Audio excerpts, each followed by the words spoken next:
RTI Live News. Ask for right. RTI live news కి స్వాగతం. కాజీపేట మండలం తహసీల్దార్ కార్యాలయం ముందు బట్టుపల్లి రోడ్లో ఉన్న రాజు గృహకల్ప ఫస్ట్ ప్లేస్ లో ఉన్న ఇండ్లు లేని నిరుపేదలకు పట్టాలు ఇవ్వాలని ధర్నా నిర్వహించడం జరిగింది. ఈ ధర్నా కార్యక్రమంలో గుడివాసులు సంఘం అధ్యక్షుడు ముఖ్యర రామస్వామి ముఖ్య అతిథిగా పాల్గొని మాట్లాడుతూ గత 15 సంవత్సరాల క్రితం నిర్మించిన రాజు గృహకల్ప అసాంఘిక కార్యకలాపాలకు అడ్డంగా మారిందని, నిరుపయోగంగా ఉన్న ఇండ్లను గత 4 సంవత్సరాల నుండి ఇల్లు లేని నిరుపేదల వాటిని చదును చేసుకుని ఆ ఇండ్లలో సుమారు 300 మంది వరకు నివసిస్తున్నారు.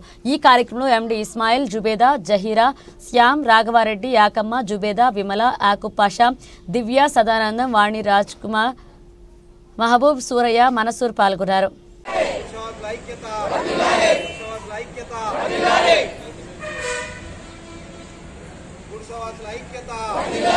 బట్టుపల్లి రోడ్ లో ఉన్నటువంటి రాజ్య గ్రూప్ వాళ్లకు హక్కు పత్రాలు బట్టుపల్లి రోడ్ లో ఉన్నటువంటి రాజ్య గ్రూప్ ఫస్ట్ ప్లేస్ లో ఉన్నటువంటి వారికి హక్కు పత్రాలు ఐక్యత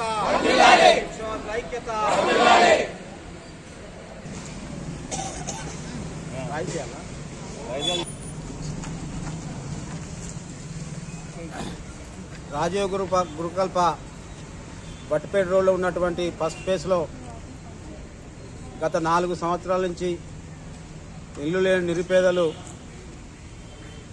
వాటిని సాఫ్ చేసుకొని నివసిస్తున్నటువంటి పరిస్థితి ఉంది. గత వారం రోజుల నుంచి రాష్ట్ర ప్రభుత్వం సర్వేలు చేస్తున్నటువంటి పరిస్థితి ఉంది.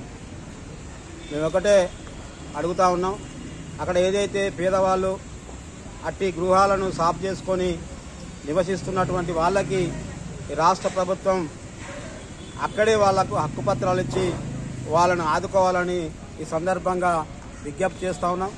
ఎందుకంటే గత 4 సంవత్సరాల నుండి అక్కడ ఉన్నటువంటి ప్రజలకు ఎలాంటి సౌకర్యాలు లేవు. వాటర్ సమస్య లేదు, కరెంటు సమస్య లేదు. ఈ వాటర్ సమస్య కావచ్చు, కరెంటు సమస్య కావచ్చు, రోడ్డు సమస్యలను కూడా తక్షణమే ఈ రాష్ట్ర ప్రభుత్వం అధికారులు, పాలక వర్గాలు కూడా వెంబడే దాన్ని డెవలప్ చేయాలి. ముఖ్యంగా 2005లో నిర్మించినటువంటి రాజీవ్ గృహకల్ప శీతలావస్థలో ఉన్నటువంటి వాటిని దొంగలు, తర్వాత అసాంఘిక కార్యక్రమం జరుగుతున్న తరుణంలో అక్కడ ఉన్నటువంటి పేదవాళ్ళందరూ పోయి వాటిని రక్షించి ఈరోజు అందులో ఉంటున్నటువంటి పరిస్థితి ఉంది. కాబట్టి మేము ఒకటే కోరుతా ఉన్నాం ఈ ప్రభుత్వానికి, ఈ జిల్లా యంత్రాంగానికి, అక్కడ పేదవాళ్ళను ఎవరైతే పేదవాళ్ళను వాళ్ళందరినీ వెరిఫై చేసి వాళ్ళకి అక్కడే హక్కు పత్రాలు ఇచ్చి వాళ్ళని ఆదుకోవాలని సందర్భంగా డిమాండ్ చేస్తూ ఉన్నాం. నా పేరు ముఖ్య రామస్వామి, అభివృద్ధి కమిటీ అధ్యక్షుడు.